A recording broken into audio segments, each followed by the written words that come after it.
Hi, Joy. Hi, Clark. Hi, Martin. Hello. How are you? Hello. Hi, good evening, everybody. Good I evening. do other things as well, so I'm listening. Okay. Do you still have that bunny that's pictured in your little picture there? That's my grandson. That's your grandson. He's adorable. Absolutely adorable. Yes, it's the daughter's bunny. So, Oh, what's his name? Sir Doom. Sir Doom. Yes, That's Sir Doom cheery. Flufflebutt. He's really cute.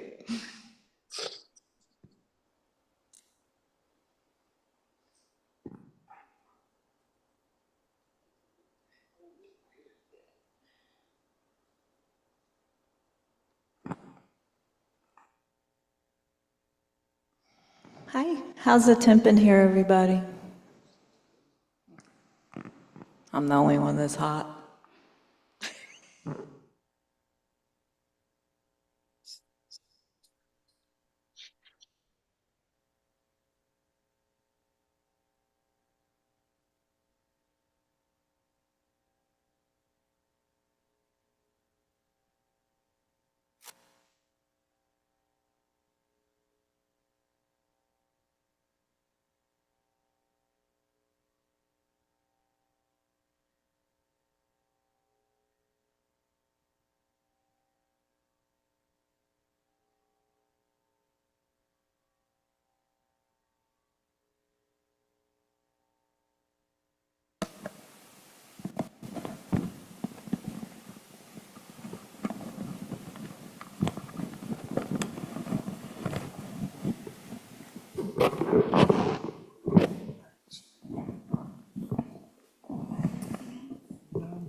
Hi, Kathy.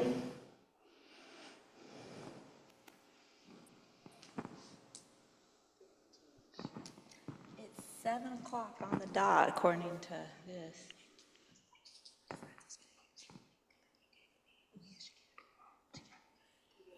Oh, yes. Hi, Dinesh. Good evening. Okay, I think we're good whenever you're ready, Don. Don't forget to mic up.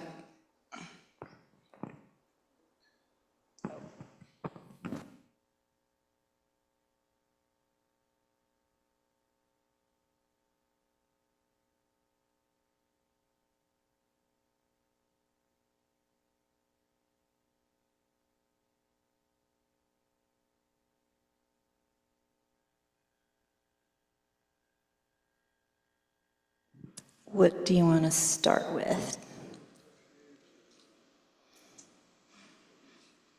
Okay.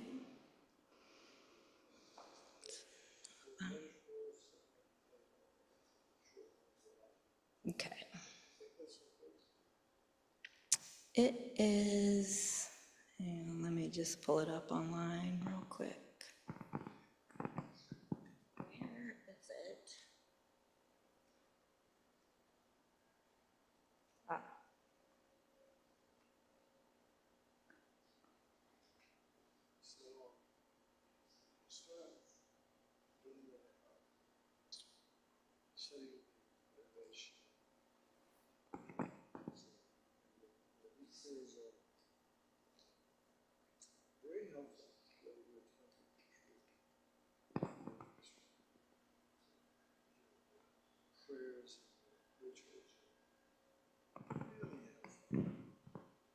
Go ahead and mic up so folks on can hear you.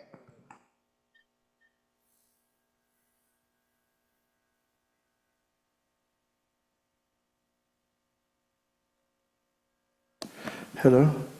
All right, so here we go. We're going to do the refuge embodied Chitta prayers in the prayer book. And Page again, 34. Page 34, right?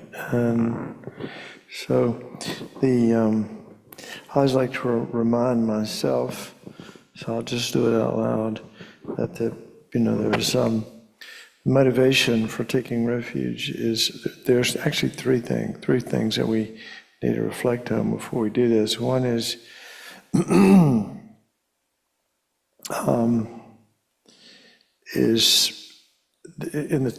often sometimes it's referred to as fear.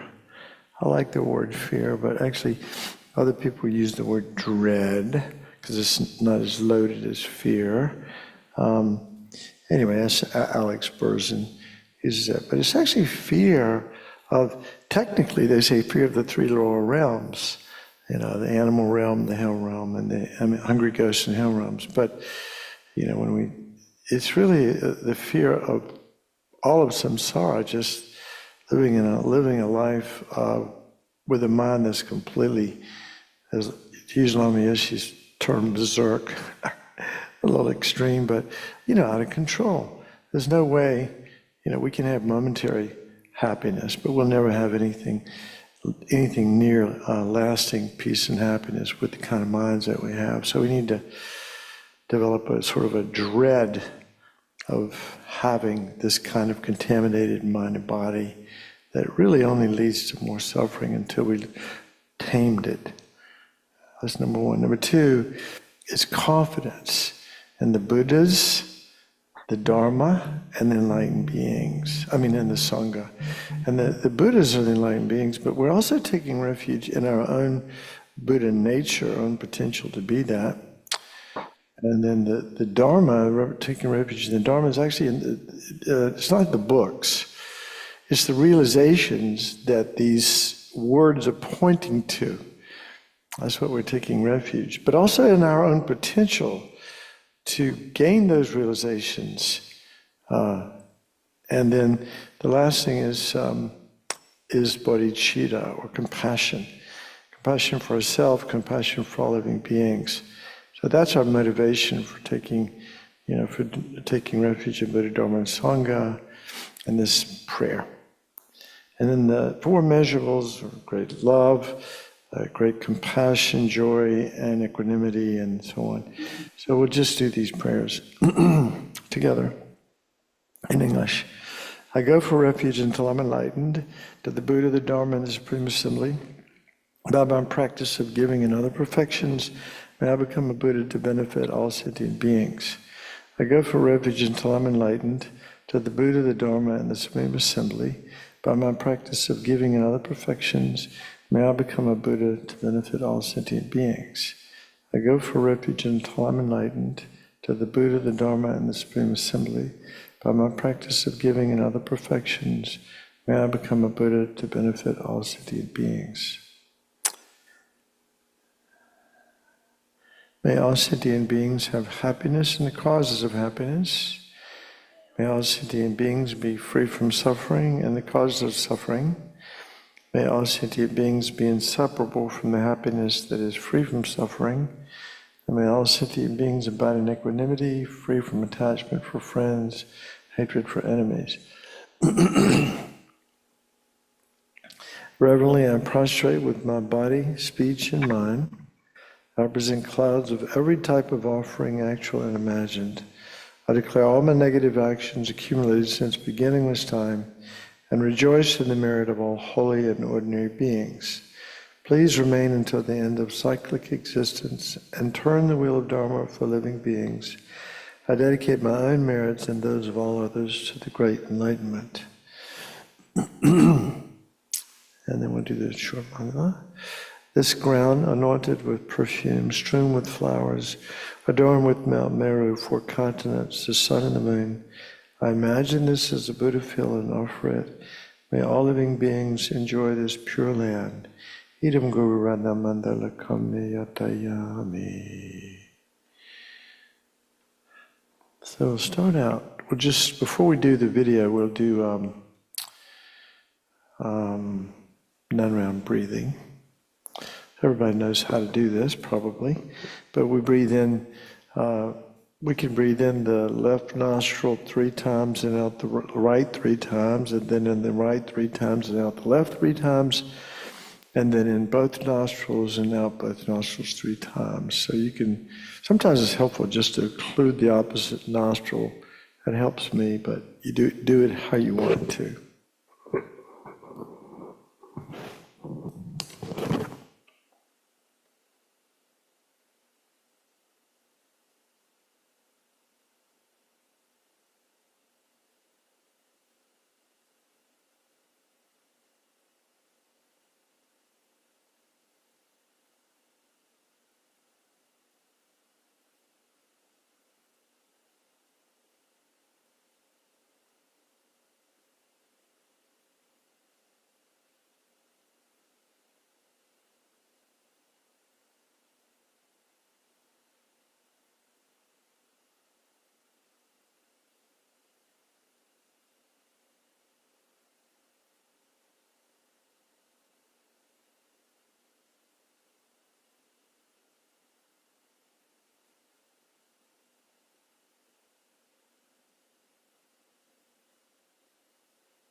Okay, now we're gonna go ahead and get into the video. This is, I don't know how much time. Linda, how much time do I have tonight? What kind of? 8:30. Get out of here. All right. Well, we'll figure something to say for that long. Go ahead and. You don't have to go. Oh well. I tended to be.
As we mentioned at the beginning of the series, the teachings of the Buddha are vast in scope and profound in their implications.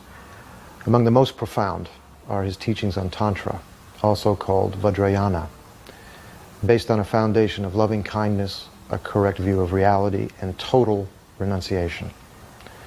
You're tired of life as you've known it, and you're courageously determined to be free of samsara for the sake of all beings. If that's the case, then the practice of Tantra is for you. Under the guidance of qualified masters, students learn methods such as visualization, deity yoga meditation, and mantra recitation that help transform diluted energy into wisdom, so we can see the totality of who and what we really are. As Buddhist practitioners, it's essential to realize that the highly sophisticated and sensitive techniques in Tantra simply won't work, and even can be highly dangerous unless our motivation is genuinely altruistic.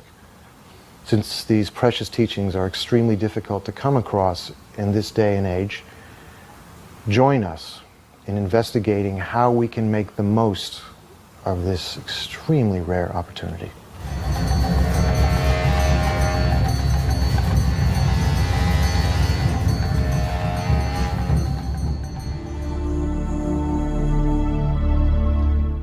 this presentation, you're going to hear about the Buddha's most esoteric teachings, those of Tantra. You've also heard that an altruistic motivation is especially important in the case of these teachings. In fact, it's very much like in the fairy tales you may have heard as a child. You know, it's only the most pure-hearted hero who's actually able to free the princess and save the day. And in the same way, it's only the most sincere, altruistic-minded practitioner who is able to succeed in the practice of Tantra. Now, the Buddha said that the fundamental nature of our hearts and minds is purity. We simply have to discover that purity through the veils of our ignorance. And so before listening to these teachings, take just a moment to discover the purity of your own heart and to generate a very strong and determined intention to attain the state of a Buddha through the practice of Tantra in order to be able to bring to enlightenment all other living beings.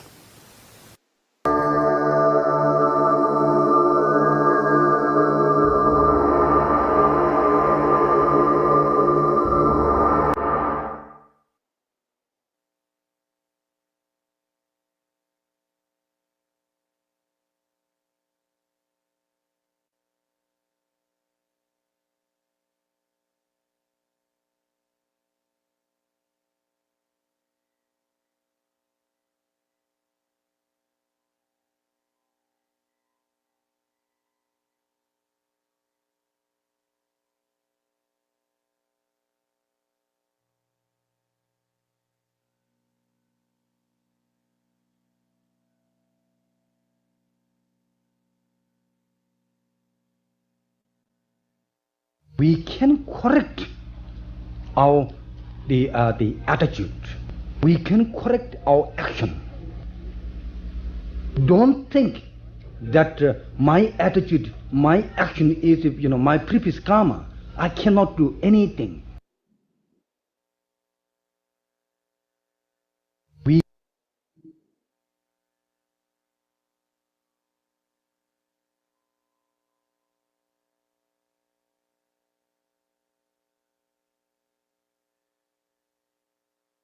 We can correct our the attitude. We can correct our action. Don't think that my attitude, my action is my previous karma. I cannot do anything. That is misunderstanding of karma.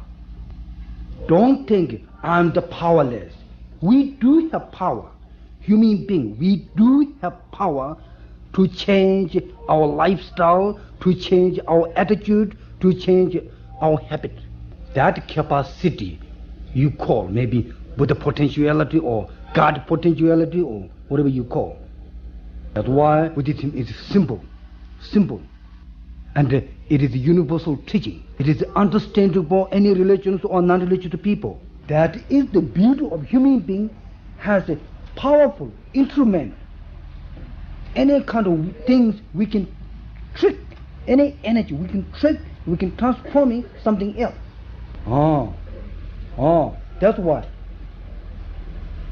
Tibetan Buddhism has much method how to transform attachment into the path to liberation, how to desire transform it, path to liberation. We do have much emphasis, method. The Buddhist point of view, there is no human problem which is cannot solved by human being, and that personally to understand and to encourage that the entire my problem, I can deal with my problem, I can solve my problem. That attitude is, I think, very essential for the growth of oneself. I truly believe that all of us, even though we are not good meditators, we are not maybe good spiritual, but all of us, if we have, some understanding and we have encouragement oneself, we can solve the problem. Most time we lack of, understanding of our own capacity. We put ourselves down. That's why Tibetan Buddhism, sometimes you see Buddha with you. You see yourself as Buddha. I'm sure all of you heard that kind of thing.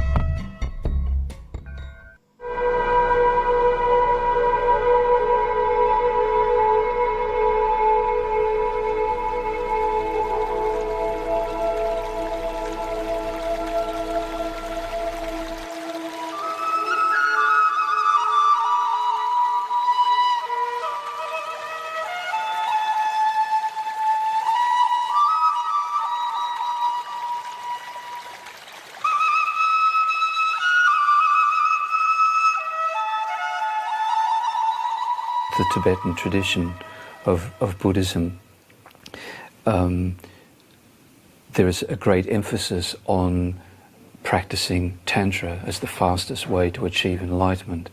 Not just to get enlightened quickly, but the reason that the Buddha taught Tantra was originally it was taught to bodhisattvas, great bodhisattvas who had unbearable compassion for the suffering of sentient beings. And because of that, found it unbearable that it takes 3 countless great eons to achieve enlightenment. And while one is becoming a Buddha, sentient beings are suffering all that time.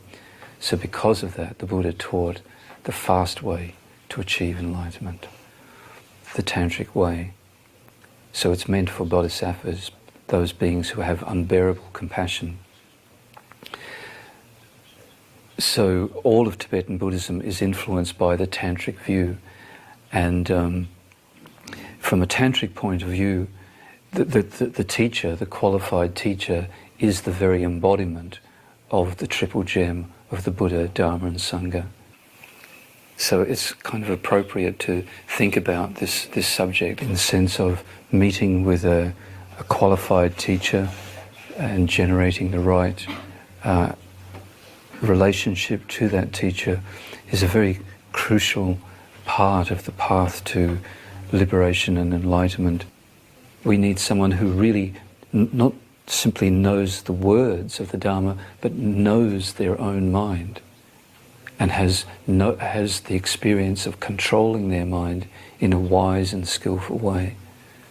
And not just a little bit, but the more we want to accomplish, the more qualified the teacher we need. If we want to accomplish a bit with our mind, we only need a teacher who has a little bit of accomplishment. But if we want to achieve enlightenment, we need someone very, very highly qualified. A Buddha, maybe. For someone who is teaching the path to enlightenment through Tantra, then there is a whole set of other qualities that the Guru needs. So when in deciding to follow a particular teacher, we should take time to check the qualities of the teacher, try to see if they have these qualities. A real guru is something like an iceberg. An iceberg, only 1/10 of the ice of an iceberg appears above the water. 9/10 is below the water.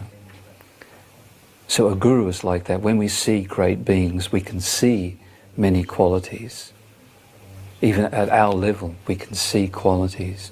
What we should try to understand is that that's just a little hint of the actual qualities of a truly realized being.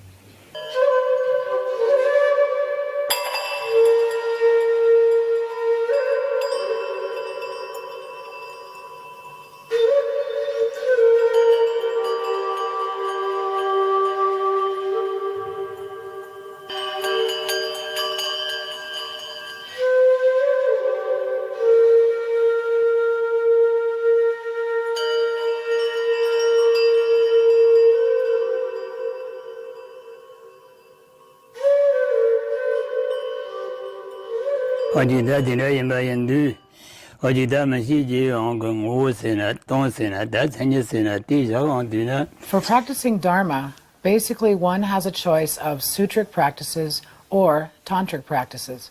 Within the sutric practices, there is the Lam Rim, presented traditionally within the 3 scopes. It addresses individuals of the small scope, the middle scope, and those of the great scope. Another way to summarize the 3 scopes of the Lam Rim is to present the 3 principal aspects of the path. One of our prayers says, "May I be able to generate renunciation, bodhicitta, and correct view, and may I be able to complete the 2 stages of Tantra." So you see straight away in the first line we have mention of the 3 principal aspects of the path. Then in the second line there is reference to tantric practices. When we talk about sutric practices or the sutric vehicle, we call that also the causal vehicle. When we are talking about the tantric practices, we can refer to them as the resultant vehicle. The reason why we call the sutric vehicle the causal one is because what we are stressing is the causes that will bring about the ultimate result. And here, when we talk about causes, we are talking about engaging into the practices of the 6 perfections. So things such as generosity and ethics, and enthusiastic effort and concentration and wisdom and patience. So in the 6 of them, they actually include method and wisdom, which are the causes that will bring about the result that we are seeking. Now, in Tantra, we are stressing different things, and this is why the name resultant vehicle is used. It is called the resultant vehicle because the way we practice is in a way that is stressing the result. Straight from the beginning, we are looking at the resultant state of enlightenment, and we set that as being our ultimate goal. What we do through practices of deity yoga is we try to imitate, we try to visualize, we try to imagine that we have already reached that state and we are practicing. In a sense, we are rehearsing the activities that we would be doing if we were already enlightened. We have 4 different classes of Tantra. We have action, performance, yoga, and highest yoga Tantra. At each one of those classes of Tantra, when they are presented more or less in 4 different chapters. The first chapter would be the chapter of empowerment. The second one would be of the vows and commitments that are assumed. The third one is the path that is meditated upon. And the last one would be the presentation of the result that is attained. So we start first with the empowerment, which is the step that opens up the door for the tantric path. In the same way that you enter the house through the door, you enter the tantric path through going through the process of ceremony.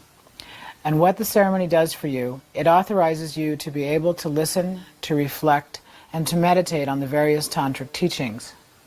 It's important to make the distinction of different ways of attending a ceremony of empowerment. There will be some people who will be coming and receiving it merely as a blessing, but there are others who will take it as a proper empowerment. Now, what makes the difference? What do we mean by making the distinction between these two? If you think that you are not capable of keeping all the vows and commitments that will follow by taking the empowerment, if you feel that you are not ready to meditate on this path, if you feel that you are not ready to visualize yourself as the deity, then it's best not to take this empowerment. You will still be present at the time of ceremony and receive the whole thing as a blessing. On the other hand, if you decide that you are ready to take these vows and commitments and you are ready to engage in those practices, then you actually request and you will receive the empowerment, and then of course you have the obligation of keeping up with the vows and commitments and of course your daily practices. So, for action and performance tantra, first of all, the first levels of vows that are assumed by those who are lay people are vows of individual liberation, and these are in the form of the vows of refuge. So these include abandoning the 10 non-virtuous actions.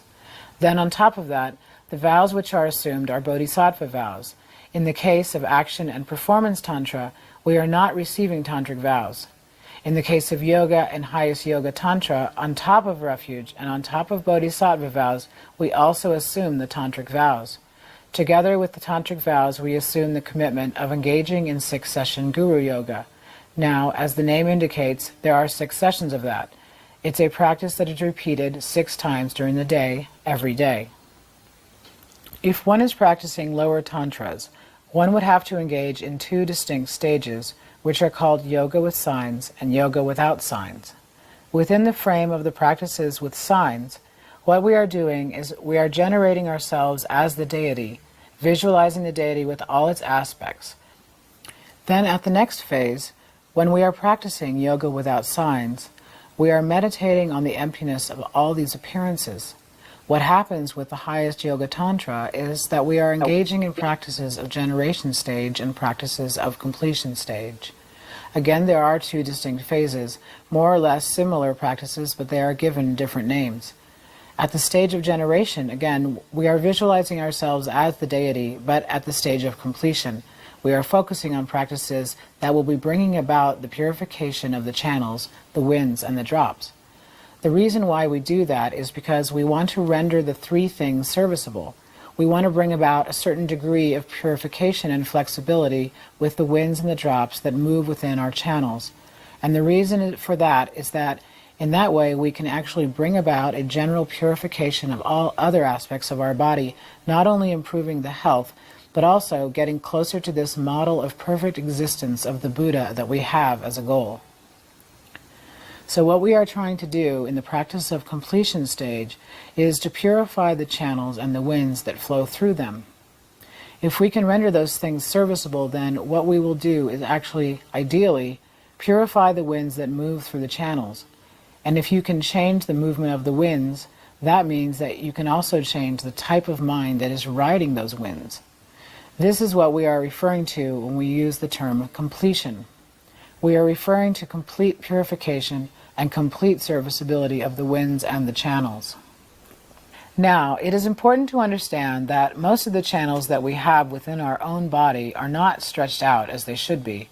Most of the channels are twisted. Many of them may have knots in them, which means that channels which are restricted like that do not allow a flow of the winds and the substances through them. So it's important to exercise. In the same way that some people like very much to do physical exercise because they know the benefit of those exercises. If you can understand that on a physical level, then take that at the level of completion stage and understand that what you are doing during your daily yoga is to engage in some sort of exercises that will bring about this pliancy of the channels and the winds and the substances. Now, when we talk about Tantra, also we use the word mantra, and many times we also talk about secret mantra. Mantra and Tantra are used almost as an equivalent. If we look at the etymology of the word mantra, it can be broken down into two words. It means mind protection. And when we talk about those practices, we talk about protection, and it's not only the body and speech that need to be protected. The mind is the one that primarily needs to be protected. If the mind is protected, then the body and speech will automatically, secondarily in a sense, will also be covered by this protection. And what is it that the mind needs to be protected from? Well, it is the sense that we have an ordinary body, an ordinary speech, an ordinary mind. We need to protect ourselves from thinking that we are ordinary. We need to protect ourselves from ordinary appearances and a sensing at those appearances. So this is the protection that we are seeking for through these practices. And finally, we come to the explanation of the last word, secret. When we talk about the mantra or Tantra, we mean the secret vehicle. It's called the secret vehicle because those practices need to remain undisclosed. Undisclosed to those who are not suitable to hear about those things. It is said that if you talk about your tantric practices to those who are not ready or are not suitable, they have not been prepared to hear about those things, most probably these people will generate reverse faith, non-faith in those practices, and this is what we are trying to avoid in this situation. As beginners, it makes more sense that we will spend more time on practices of sutra rather than practices of tantra, but that doesn't mean that we will completely abandon tantric practices. It is important to understand that sutra on its own cannot take you very far, and tantra that is not supported by sutra will not end with the right result. So it's important to always unite sutra and tantra and make sure that one complements the other.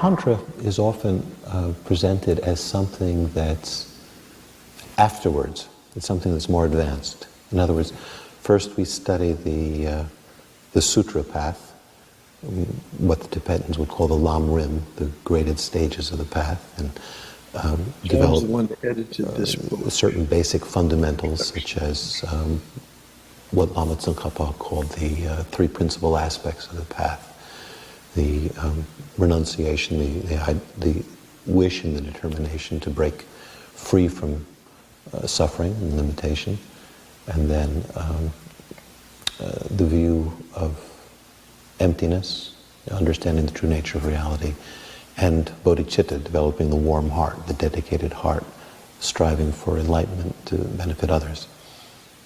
So that, in a sense, summarizes the sutra path. So it isn't as if we practice on a sutra level until we're proficient and then we turn to something else.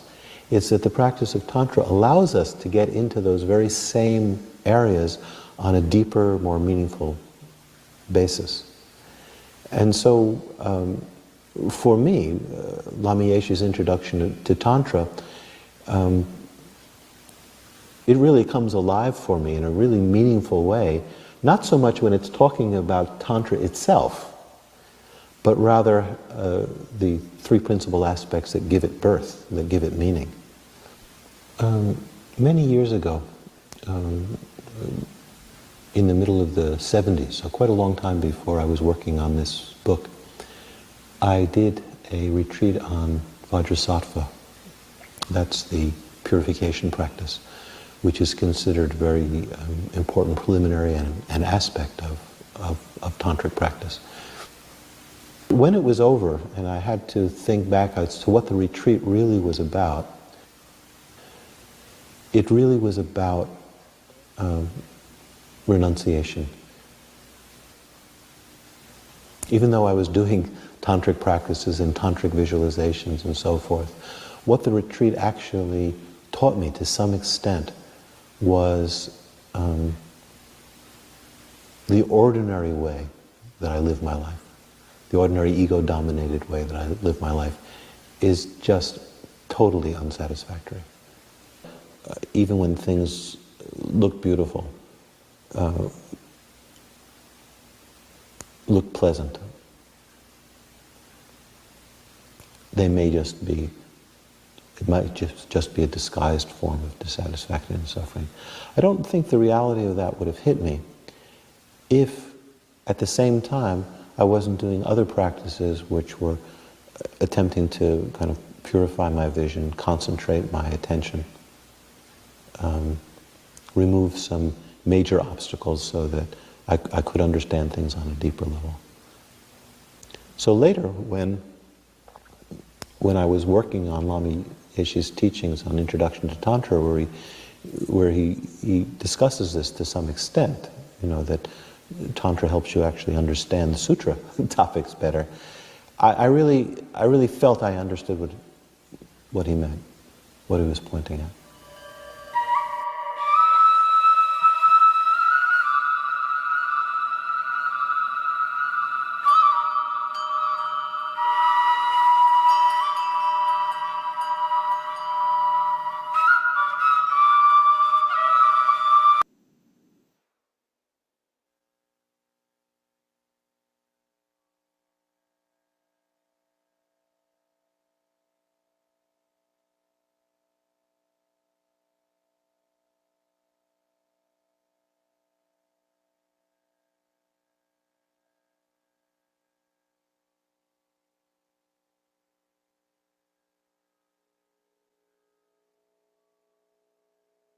Yeah, there we go.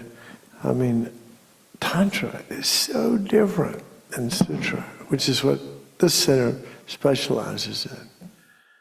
You know, this, you heard Curtis Senchep. In fact, Venerable Neil, he's been here before, and Curtis Senchep Rinpoche's been here before too, many years ago. He's deceased, but I think Neil's okay, but Curtis Senchep Rinpoche died in the 90s. But he was extraordinary practitioner. Actually, I think he spent the 15 years that he was in solitary retreat in Dharamsala.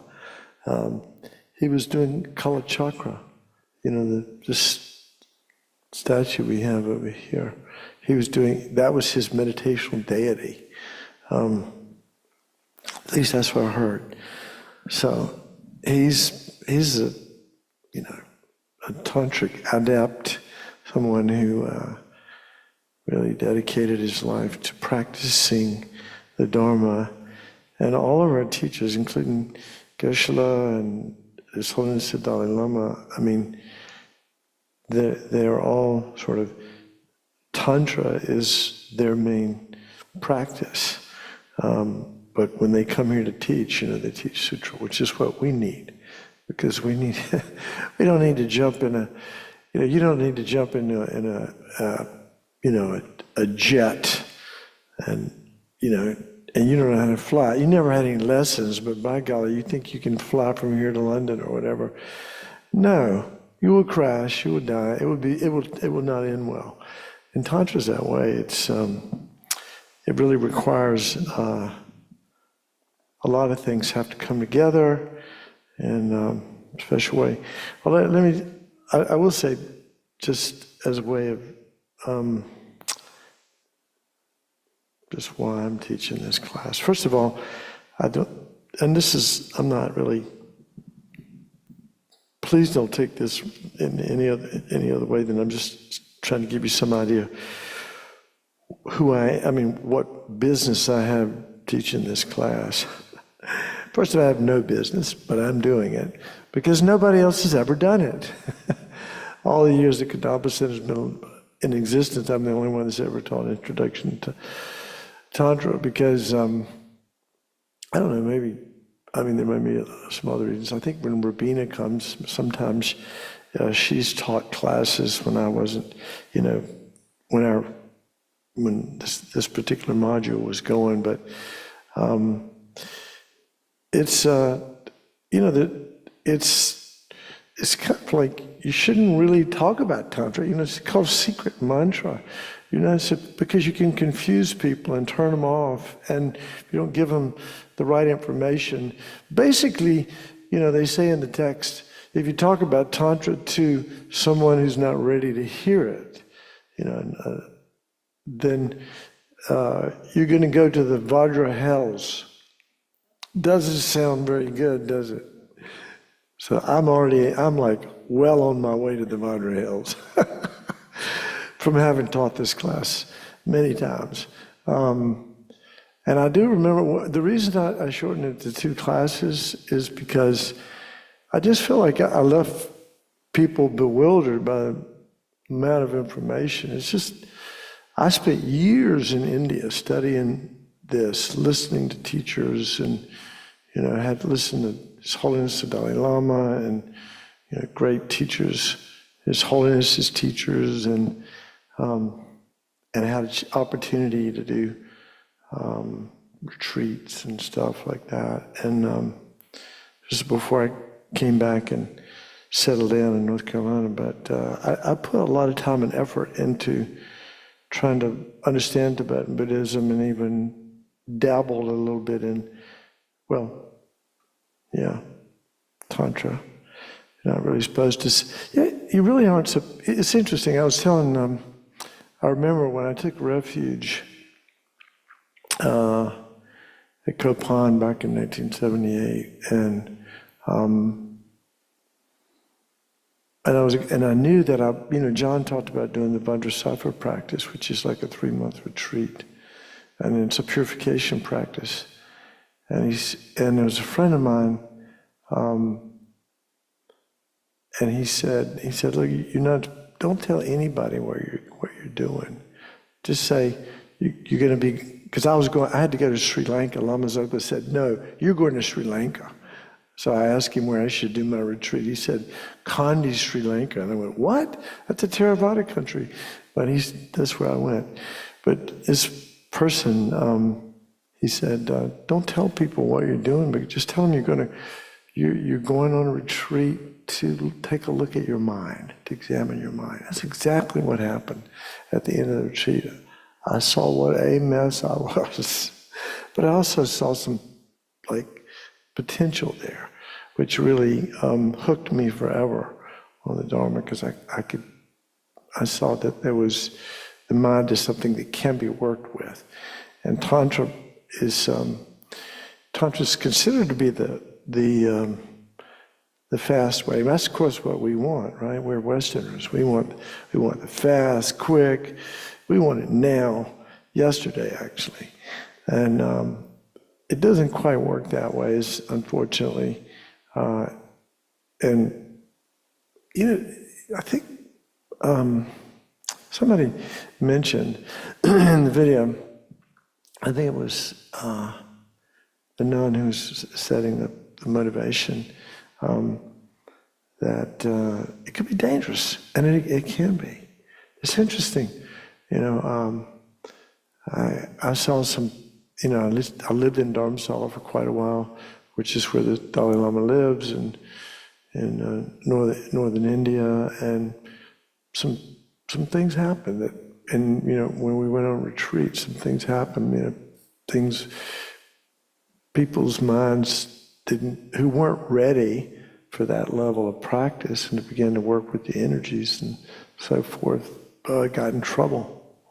And it was, so this is a possibility that you really, and the key to not getting in trouble is to have proper motivation. Thank you. So I can say that so who's ready to practice Tantra? Who's a suitable vehicle, a suitable person to be practicing Tantra? And really, obviously you have to be a Buddhist. You have to have some faith in Buddha and Dharma and Sangha. And then you have to have faith in Tantra. And so you need to have some understanding of it. Because it's the esoteric teachings of the Buddha, and it's not easy to understand it. But there is a level of understanding that we need to have before we jump into it. And the three key ingredients to actually enter the tantric vehicle after we've taken refuge in Buddha, Dharma, and Sangha, and compassion and so on, is we have to have at least, you don't have to have a perfect realization, but you have to have some insight into renunciation, excuse me, bodhicitta, and emptiness, right? So remember, I'm not going to go into too much, but you remember what renunciation is? Right? It's that Alex Burns is determination to be free. It sounds like we're giving up a lot, like renouncing life, renouncing pleasure. No, that's not what renunciation is. It's really renouncing suffering and its causes, and really having some confidence that is possible for us to be free. So the whole tantric path, by the way, is sort of based on this notion of Buddha nature, that we actually have this seed of perfection within us. Our mind is empty. It's not something that's concrete and real and solid. It's empty, and it's pure. And so it's that purity that we need to connect with when we manifest as these deities. But anyway, just getting back to renunciation, we talked a little bit about it on Sunday, but it really comes from having, again, some appreciation for suffering and, dukkha. And that was the first noble truth, right? The Buddha said, we all experience sickness, old age, and death. That's easy to see, birth, sickness, old age, and death. And then we have the suffering of change, that everything that we currently now grasp and cling for and think is the cause of all kinds of wonderful happiness and bliss, it doesn't last. It's impermanent, and we're left always with wanting, dissatisfied mind. Lama Zopa says it's the worst suffering in all of samsara, because our mind is never completely satisfied. Even though we can have temporary pleasure, nothing wrong with that. And I'll say something about pleasure in a minute, about Tantra, but You know, and then we talk about pervasive suffering, you know, the fact that we live in, this, of course, you need to have some concept of, to get what Buddhism means by samsara, which is the cycle of death and rebirth. And this is right outside the door. As you look to the left, there's the wheel of life, you know, the 12 interdependent links. And it's really talking about how ignorance, our misapprehension of reality, keeps us caught in this cycle of death and rebirth. But it's also, you know, another way of thinking of it is a cycle of uncontrolled causation, and we go through it every day of our lives. You know, we don't know what's going to happen tomorrow. We have no clue, and our mind will be all over the place. That much is pretty clear, because something pleasant happens, we'll want more of it, and we'll mentally grasp onto it, and things that we feel aversion toward we'll push away, and so on.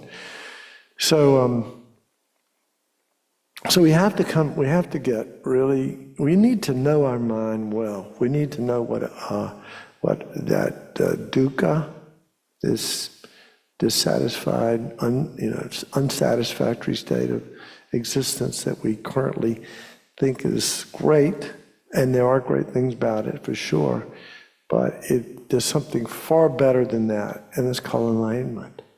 And we need to have renunciation. We need to renounce suffering and its causes and have this determination to be free. So without that, there's really no spiritual practice, is there? Because, I mean, I would assert that nobody's here because their life is perfect or they're a Buddha. Maybe you all are Buddhists, but I just can't recognize you because I'm deluded, which is true. But you know, it really takes that sort of determination to be free, to start the spiritual path. And then the second, so some appreciation for that. And if you understood what I said, and you had this, that you would like, even if you don't have it strongly, some aspiration that I want to be free of suffering. I do recognize that life is unsatisfactory and I want to be free of suffering. That's a good start. And then bodhicitta is this altruistic intention to become enlightened based on love and compassion. It's not sentimentality and all that. And we've done, you know, I just led a few months ago the course on generating bodhicitta. And basically, it's, I like Jeffrey Hopkins' definition. It's the altruistic intention to become enlightened based on love and compassion. And that's not easy to have it's easy to have for our family and the people we love, but the vast majority of people are strangers. And then there's a group of beings that we actually feel aversion towards. So bodhicitta doesn't exclude anybody. I mean, it's a bodhisattva would say, I must become enlightened. This is what a bodhisattva would say. I must become enlightened in order to liberate all living beings from whatever state of misery and suffering they're in and help establish them in the state of supreme enlightenment. And I take that responsibility on by myself alone. I can hear Lama Zopa saying right now, by myself alone. You know, a pretty heroic attitude to have. But that's the attitude of a bodhisattva. So again, bodhicitta, this altruistic intention, really, you have to feel it though. You have to feel in your heart, and it doesn't just spontaneously arise. You need to do those.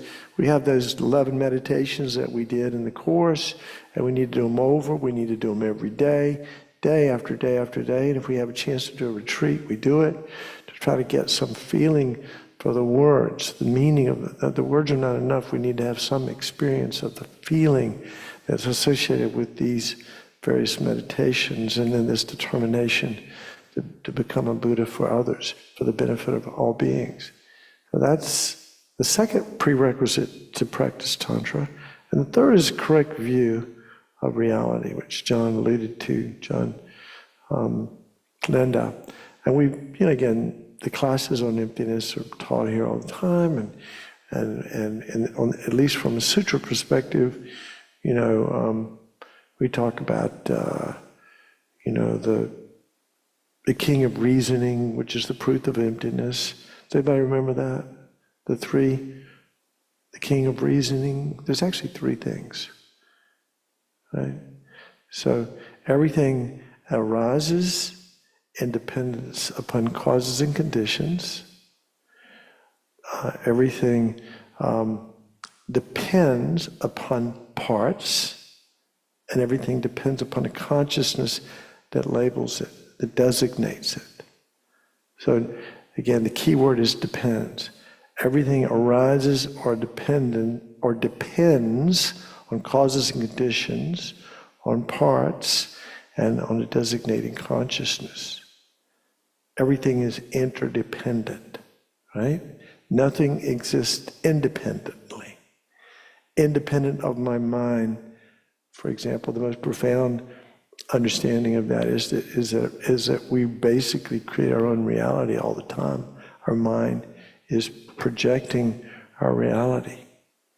And we think that our projection is real. We don't see that it's just merely labeled. We think it's real.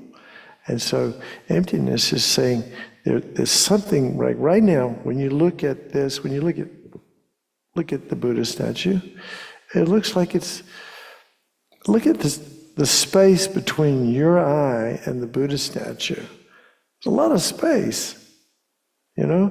It seems like the Buddha statue is over here, and, you know, we have no concept that we're actually creating this, because all there is shape and color, right?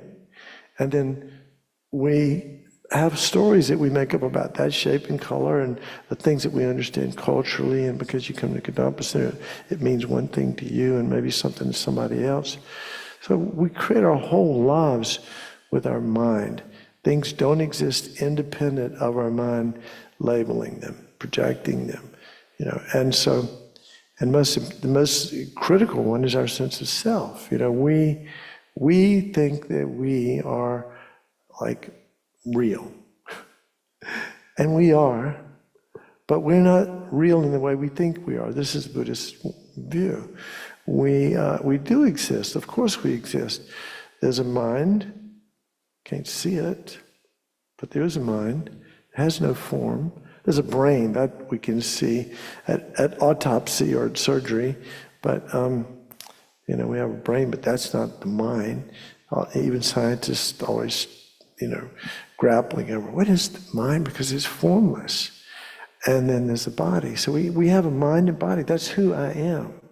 But on top of that, what ignorance projects is a sense of I. And we call it, sometimes we call it I grasping, where we cling to this false sense of I. And it creates all the problems, right? Because when I don't get what I want, I get upset. And when I get what I want, first of all, I cling to it, and it's changing, so I'm going to suffer there, right? And it doesn't last. Everything's always changing and disappearing, impermanence. So we have to understand the three principles of the path. Some feeling for renunciation, bodhicitta, and emptiness, the correct view of reality. If we have some feeling for that, and some, you know, sincere, you know, Buddhist refuge, okay? At the very least, I say Buddhist refuge, you know, we, again, going back to the prayers that we were doing, you know, we take refuge in the Buddha and Dharma and Sangha, we really are taking refuge in our own potential to become a Buddha, our own potential to realize the Dharma, and our own potential to be Sangha, to be that kind of support for others. So, so having that is the basis for tantric practice. It's like the foundation. You wouldn't build a house on sand, would you? You would want a really firm foundation to build this palace of Tantra. And so the foundation is the practice of sutra. And as Kurti Rinpoche said, basically we're talking about the 6 perfections, which is the key part of method. Buddhism's, at least from a sutra perspective, there's method and wisdom. And the wisdom we just talked about, the wisdom of emptiness, and the method are the six perfections, the bodhisattva perfections. Anybody remember what they are? Sometimes I forget, but anybody want to take a stab at it? Got all these, okay?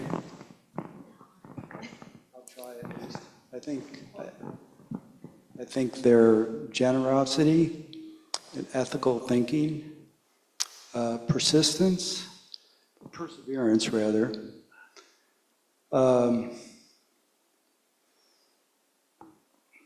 wisdom and concentration or critical thinking.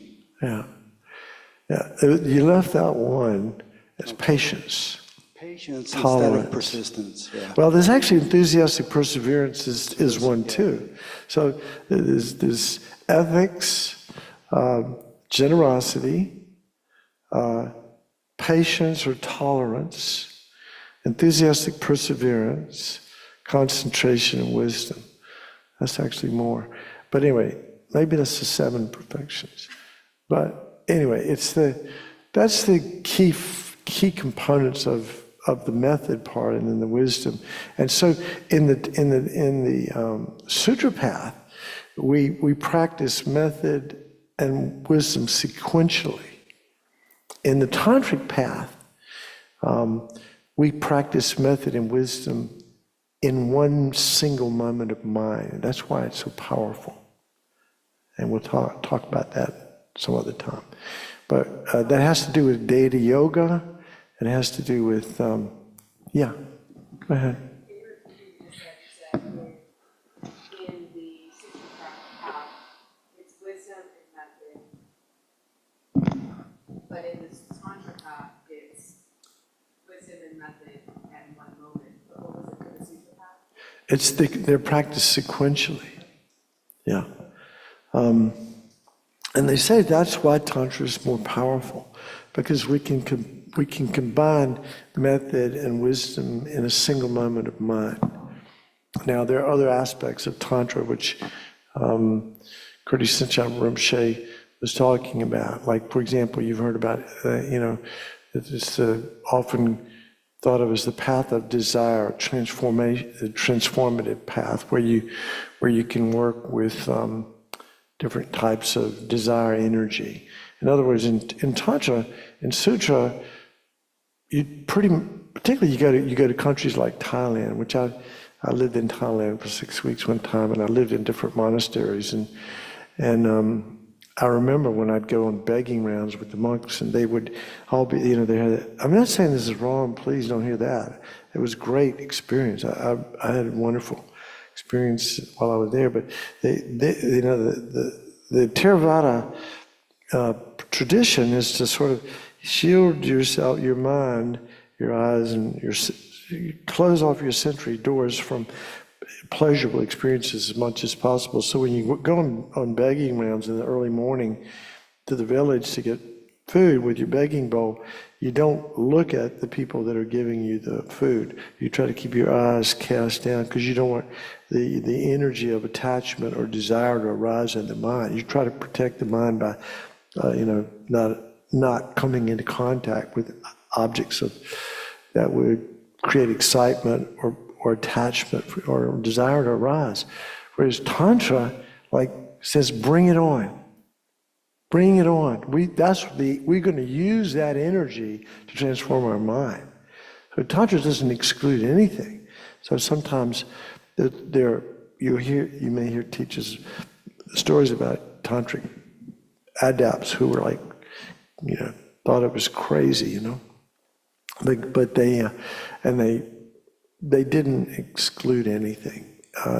Tantra, the notion, and I'm not saying I can do it, but I do understand a little bit about this, that we can transform anything into the path using tantric methods. And so the 4 classes of Tantra are action, performance, yoga, and Hatha Yoga Tantra.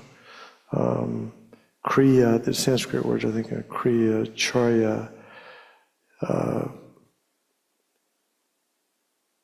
anyway, Yoga Tantra and Mahaya Anatara Yoga Tantra. So anyway, right now, most of what we do here at the Kadampa Center is action or Kriya Tantra.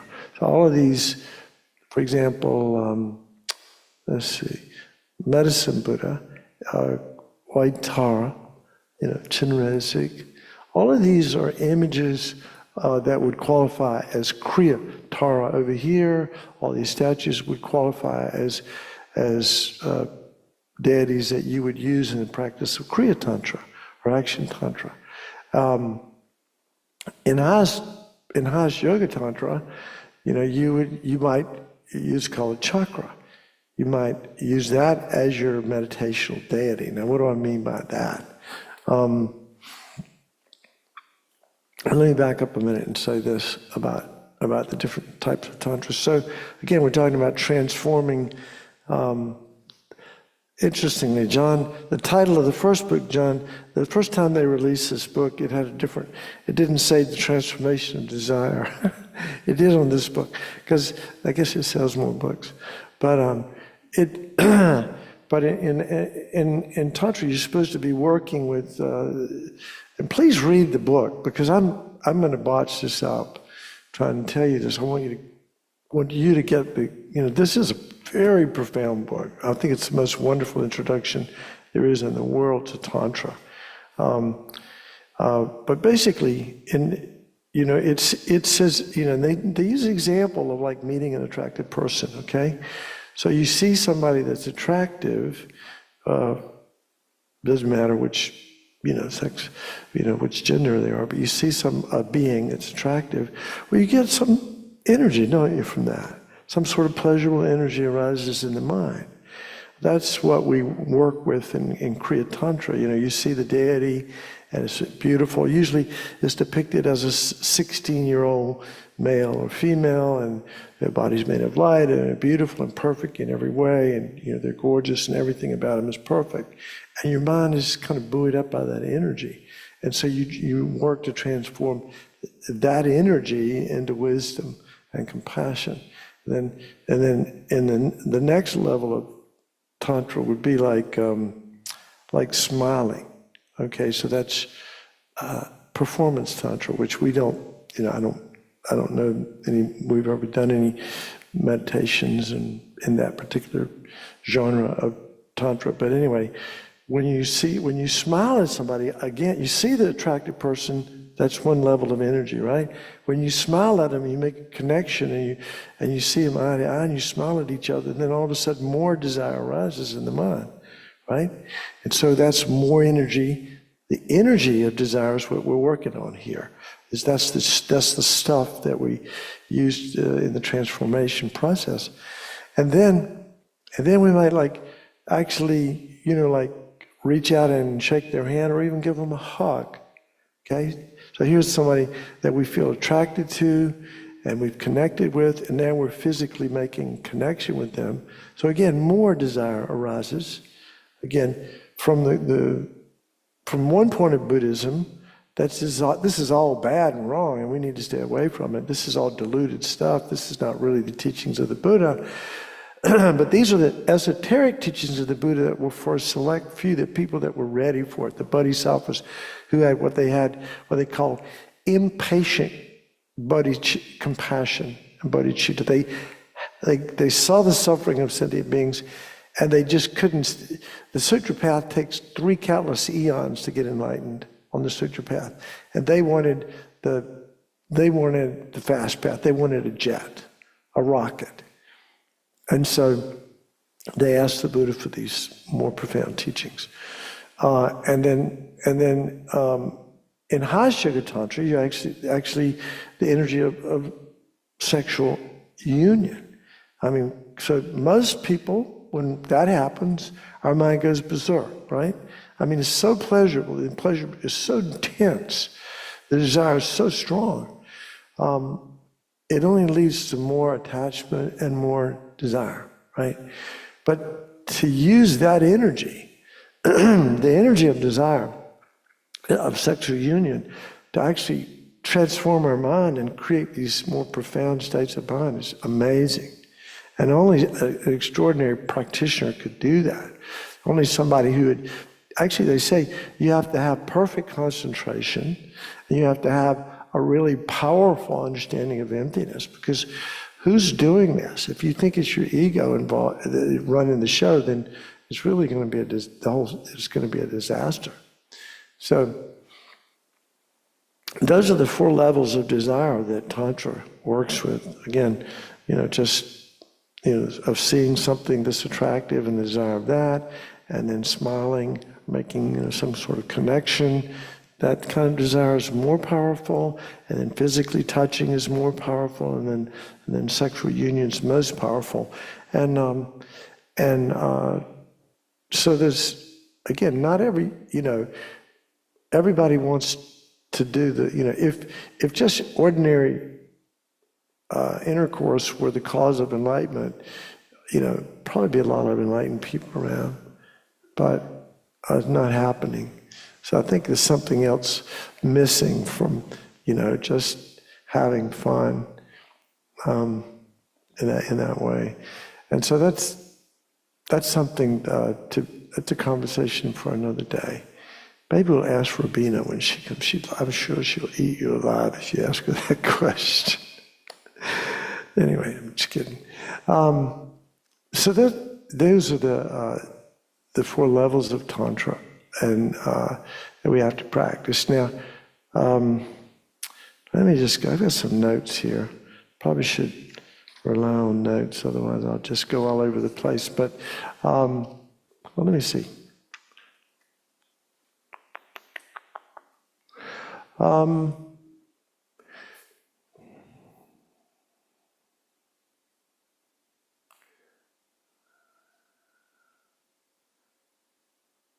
Yeah, I think I'll just.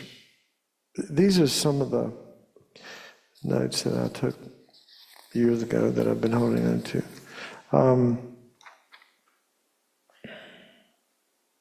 So sometimes it's called Tantra, or it's different words: Tantra, mantra, secret mantra. And by the way, this is one of the reasons, he alluded to, it's not something that if you start practicing a deity and doing deity yoga, for example, it's not something you tell people about. It's something, it just creates obstacles. Don't talk about it. You don't make a big deal about it. It's very personal, it's very private, and that's a big part of it, in Tantra, is to not make a big show of the fact that you're a tantric practitioner, and I, maybe you've met people like that, but it's a big turnoff. It doesn't work. It creates obstacles for your practice, and you don't need that. We don't need those. So, secret mantra, sometimes called the diamond vehicle. It's also the resultant vehicle. Sanchara Rinpoche alluded to that. There's we call the sutra path the causal vehicle, because we're creating the causes. The main ones being method and wisdom. And the tantric vehicle, this is something that's really amazing about it and special about it. And it's like we're taking, again, it's called the resultant vehicle. We're taking the future result, which is our enlightenment, and bringing that into the moment. That sounds pretty wild, doesn't it? We're imagining that we're a Buddha now. So that is, you can imagine, we do that every day in our lives, and like if you have if you're an architect or something, you imagine what you're going to build, and then you build it. And this, in Tantra, what happens is, this sounds weird, the language I'm going to use, but I'm going to say it. It's based on some understanding of our basic purity. And we have to have some faith in that. Right now, Lama Yeshe says, we think we're a disaster. We think we can't do anything. We got all these limitations. we're limited by this body, which is getting old and losing its energy, and it's not, we're limited in so many ways. And so that's the projection that we project a sense of self that's limited. We have, I call it a spiritual inferiority complex. That's my term. But we don't think that we have Buddha potential.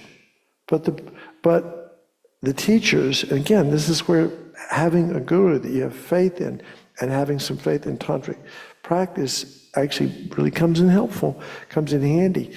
But our teachers and the teachings say that we have the potential to become a Buddha. And so in Tantra, we imagine that we're that Buddha now, but here's the key part of that practice too. It's called emptiness yoga. And so normally what you would do in any tantric sadhana, the sadhana would be like this little thing that everybody's got. I'm sure it's called the daily purification of Vajrasattva. It's a sadhana. It's a method of accomplishment. That's what sadhana means. And each deity practice has a sadhana, which is a bunch of prayers and visualizations. It's guided visualizations. There's always mantras associated with every deity to help you connect with that energy. And so anyway, you meditate. You start out meditating on, you develop, the compassion, motivation, and bodhicitta, right? And that's crucial, that's foundational. And then we meditate on the emptiness of ourself. There are different ways to do that, different guided meditations to get to the point where you imagine the whole universe dissolves into you, and then you become smaller and dissolve into your heart center, and there's like one atom left at your heart, and that disappears, and there's nothing but spaciousness that appears to the mind. And so what appears is the spaciousness, and what is apprehended is the emptiness of inherent existence in that spaciousness. And then motivated, so we've let go of ordinary sense of I now. We're no longer Don or whatever name you go by. You're not that. Everything that is ordinary about you, everything is dissolved into the space of emptiness. And then motivated by compassion, poof, you imagine yourself as a fully enlightened being. Now. I am a Buddha now. I am Kalachakra now. I am Chenrezig now. I am Tara now. Whatever practice you're doing. And you imagine that every atom of your being is first of all, it's not solid. You're not solid. You have a body made of light. And every bit of your presence, your appearance, is literally the stuff of compassion and wisdom. And that's what's being emanated as a Buddha. And then you practice the Lam Rim as a Buddha. You imagine what your life would be like if you were Buddha. It's like a dress rehearsal. And we go through these different practices. In a tantric sadhana, there'll come a time when you have to do mantras, and you'll do different visualizations to get ready for it. And I used to think all these rituals, all these things are just nuisances. And I'm not even a Catholic. I mean, I didn't, they at least like rituals, and I just grew up as a Presbyterian. We never had any rituals, and I just thought it was all a bunch of nonsense. And I realized it saved my life. It was so helpful. So helpful. So so we do these different sadhanas, and we do these different prayers, and it's all to prep the mind for doing these more profound visualizations. Again, we're talking generation stage here of practice, but so you meditate, and you get to the point where you're doing. You might be doing Om Mani Padme Hum, like the mantra of Chinrezig, right? And you're imagining that you're a 1,000-armed Chinrezig. You got 1,000 arms and 11 heads, and each arm has a hand, and in the center of the hand is the all-seeing eye of wisdom, and you're reaching out to countless living beings throughout the whole universe to help them to alleviate their suffering. You're the Buddha of compassion. You imagine that you're that now, right? And then while you're doing Om Mani Padme Hum, you're emanating from your heart as the mantra. You recite the mantra, you're emanating, bazillions of little Chinrezigs that are going out to countless living beings and alleviating whatever suffering they're experiencing now. And you can be very specific about it. If you get, if you do a retreat, which is where the real, juice is in tantric practices, when you get away and actually can do retreat for weeks or months at a time. But you imagine that, these little Chinrezigs can go out to like maybe one of your children's having a problem, or your spouse or a family member or a friend or somebody that you know. You can imagine that these Chinrezigs that you emanate are able to eliminate the suffering, eliminate the obstacles that these people are experiencing, and that they find peace. And not only do they find peace, but they find Dharma, and they realize the meaning of the Dharma, and they actually become Buddhas themselves. You imagine all of that happening because of you. Not because of you, the ego you, but because of you, the Chinrezig you. Right? But that's kind of how, so that in Tantra, there's, again, most of what we do is Kriya Tantra, but if you come to Guru Puja, when they do the Guru Puja, that's Hatha Yoga Tantra practice. So they're using practices from the three major Hatha Yoga Tantra deities, actually four, in the Galupa tradition, are Yamantaka. Some of these probably don't mean anything to you, but anyway, Yamantaka, and there's Guya Samaja, and Haruka, and then Kalachakra would be the fourth. These are the four major Hatha Yoga Tantric practices. Now, Vajrayogini's actually Haruka's consort, but they're separate practices. But Haruka and Vajrayogini. But anyway, all of these Hatha Yoga Tantric practices, they have two aspects. There's a generation stage and there's a completion stage.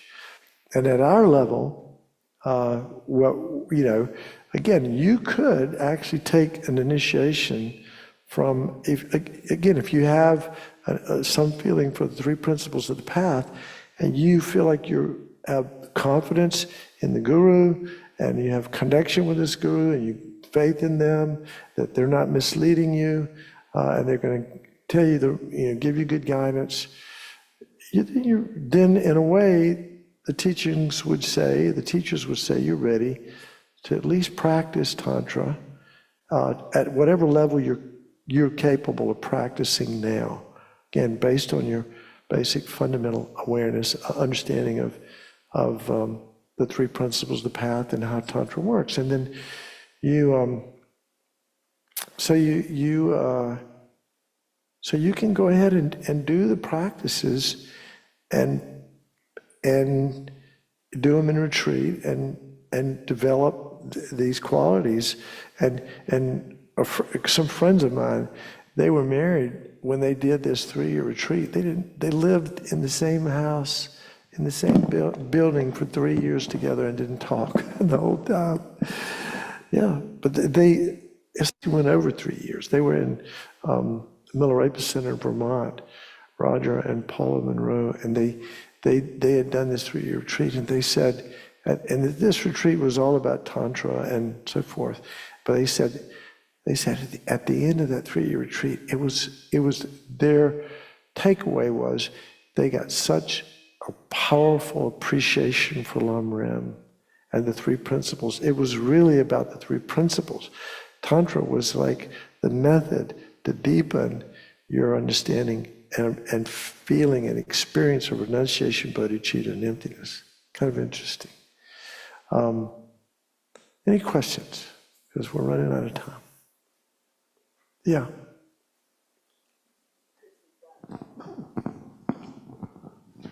John, thank you so much for doing this class.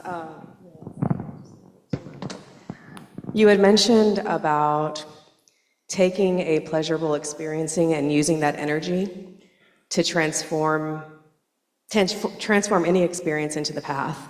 How do you do it? Well, what's the method? Come back next week and Okay. we'll talk about it. Okay, yeah.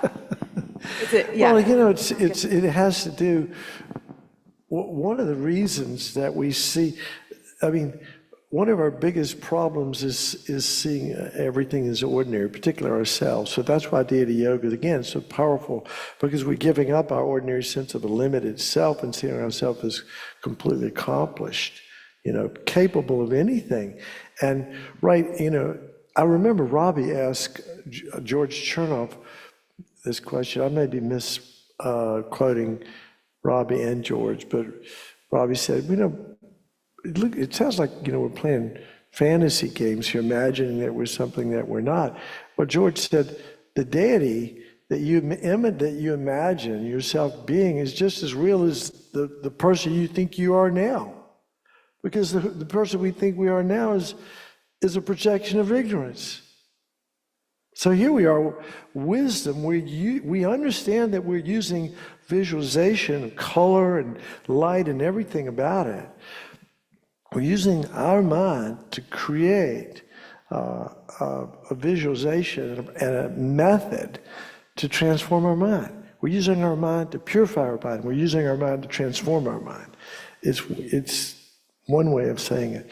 So, yeah, but it is about, you know, again, most people when they're experiencing, you know, bliss, for example, they don't want to think about emptiness. But that's the key. That's the key is whenever if bliss were to arise in the mind through some visualization practice, or if you were able to practice at the highest level, and you were able to, you know, practice with a consort, to be able to not have, you know, be caught up in ordinary sex, but to have that blissful awareness to, you know, deepen your experience of the wisdom of emptiness. That would be extraordinary, wouldn't it? But most of us want to hold on to the pleasure of the experience and not let go of that, and to reflect on emptiness. Now it's all emptiness. It's all empty. It's not real. It's just it's just concepts. It's just our conceptual mind. It's our projection. We don't want to think about those things. We want to hold on to it. So it's not easy to do that. But again, that's one of the methods that, as I understand it, of how we can, and you know, in Tantra also, because of deity yoga, again, I'm saying this over and over again, but it's, you know, that's what makes it possible. Because we don't see ourselves as ordinary, and we understand that what's arisen is the deity, and the deity is empty. And this is one little key thing that I'm going to say, and I need to talk about it more next week. But Lama Yeshe emphasized this over and over again, that we need to see our mind, the deity's mind, and the Guru's mind is inseparably one. Take that in, because it's hard to imagine. This is why it's so important to have a qualified teacher that you have faith in, and that is literally a manifestation of the Buddha. And this helps your mind, by the way. Whether your guru is a Buddha or not is almost irrelevant, but it's helpful to have somebody who's pretty, you know, far along in their spiritual evolution. But it helps our mind to be able to see somebody as perfect in every way. Then whatever they do, if they do something that we think, well, that's pretty weird, then we go, well, I wonder what that's my mind projecting weirdness on somebody that's perfect. What a great opportunity. So having So they talk about guru devotion in Tantra, particularly in High Sugar Tantra. It's so important to have connected with a qualified guru, somebody that you have faith in. And I am personally so lucky because I have had multiple qualified gurus that I could see as Buddha, and I have such a lot of faith in them. But it's if you have never met somebody like this, it's worth that needs to become your life's goal, is to meet a qualified teacher, because that's the only way to get a pure transmission of the Dharma, and then to get some guidance on how to practice at the highest level. Because again, this is Tibetan Buddhism, this is Tibetan Buddhism versions, but the only way to get enlightened is to practice Tantra. Even though I said it takes 3 countless eons to get enlightened on the sutra path, it said that the only way to get enlightened is to practice High Sugar Tantra. Because again, it has something to do, and I can't say it any better than this. Boy, I wish I had somebody like George Chernoff here to give me straighten me out a little bit. But anyway, it's having in one moment of mind, method and wisdom. A method and wisdom in one single moment of mind. The wisdom is the wisdom of emptiness, and the method is deity yoga. Seeing ourselves as the Buddha, but empty, all in the same moment of mind. That's one of the powerful aspects of Tantra. Any questions? Yeah. Oh, by the way, you have to have initiation. Can't just jump into it. Just reading the books won't get it. There are plenty of sadhanas out there. You can practice all you want to, but without a proper spiritual guide, you could get yourself in a whole heap of trouble, because you're working with some really, really powerful energy. And I saw this, I'll say it. All right, we got 1 minute.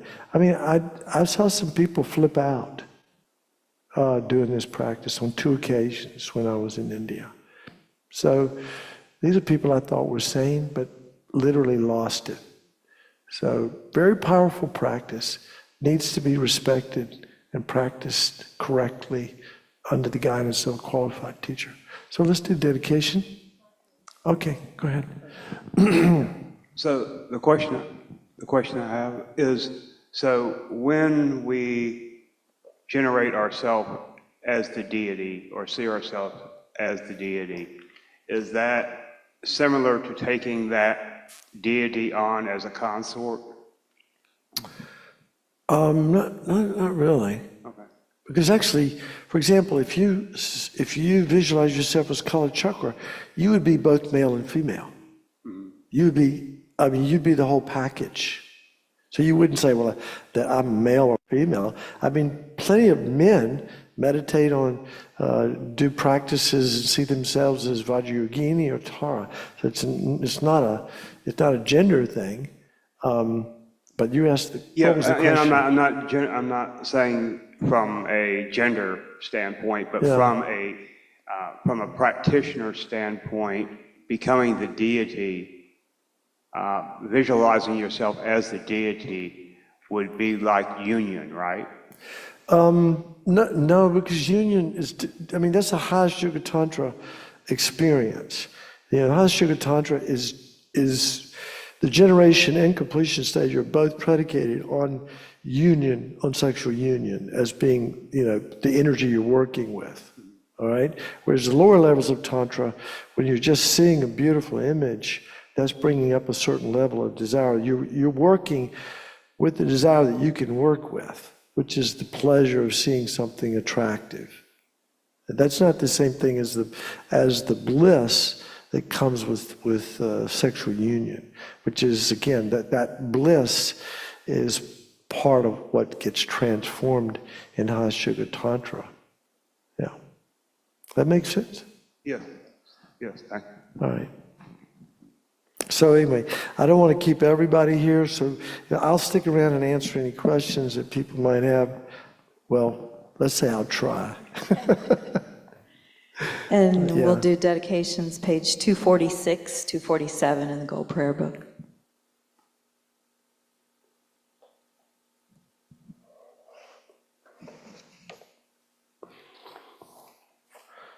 Oh, yeah.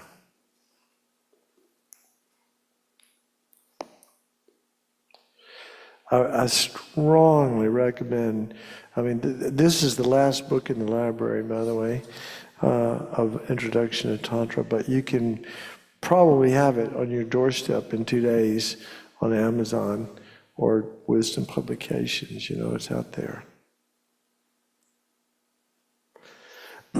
46 and 47. So again, you know, dedication, what does that mean?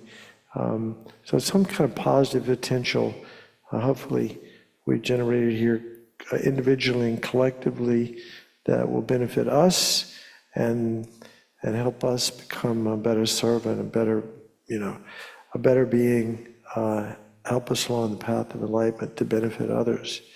So we kind of, we in dedication, it sends that energy toward the experience of supreme enlightenment for the benefit of others, rather than it having ripening in like something mundane. But we want something extraordinary.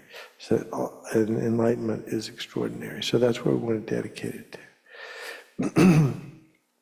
May all beings everywhere, plagued by the sufferings of body and mind, attain an ocean of happiness enjoyed by virtue of my merits. May no living creature suffer, commit evil, or ever fall ill. May no one be afraid or belittled with a mind weighed down by depression. May the blind see forms and the deaf hear sounds. May those whose bodies are worn with toil be restored on finding repose.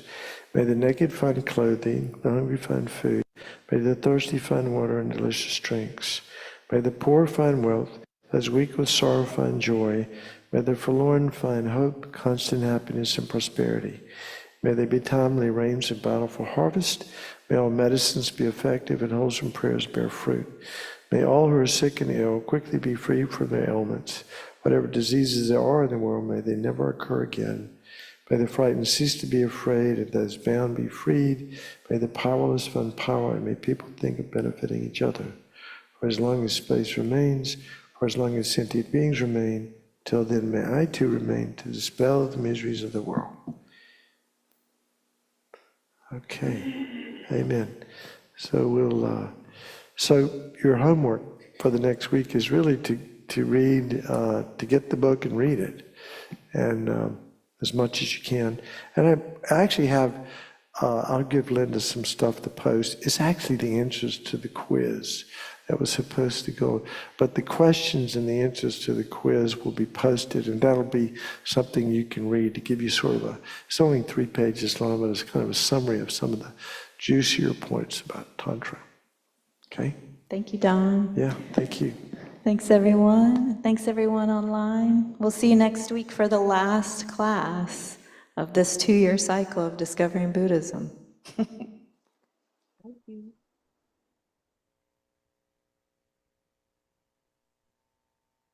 Thanks so much.